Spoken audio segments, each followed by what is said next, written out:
The gentleman from New York is recognized for 3 minutes. I thank the gentleman from Massachusetts and the gentleman from Texas, and I am pleased to join with them on this matter. I'm pleased to support this measure. Mr. Speaker, with this resolution, we're sending a clear message that we stand with the people of Belgium.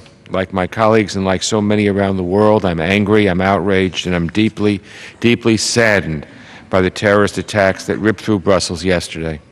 My heart goes out to those whose loved ones were killed or injured, and I'm mindful that there are families here in the United States that have been directly touched by this violence, and that we are still uncertain how many Americans are themselves victims.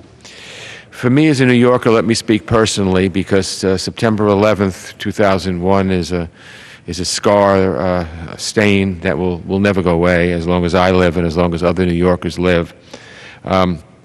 We know what it feels when hatred and violence take aim at our home.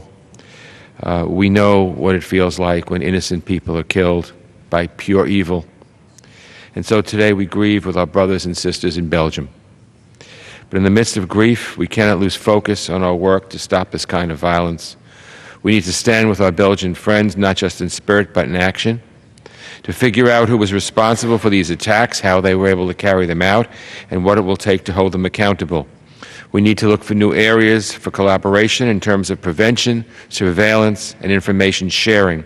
And along with our coalition partners, we need to press ahead in our effort to destroy ISIS, which has claimed responsibility for yesterday's attacks. How horrific that the thought and that human life is so worthless to these terrorists. It's just absolutely amazing. They claim to be religious people, but instead they're pure evil. ISIS terrorists and other violent extremists target democratic societies because they want to shatter our spirit and force us to live in fear, and we will not allow them to succeed.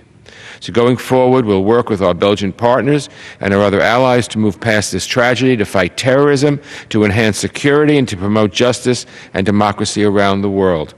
I support this resolution. I urge my colleagues to do the same. Again, I commend my good colleagues from Massachusetts and Texas, and I yield back the balance of my time. The gentleman yields back the balance of his time. The gentleman from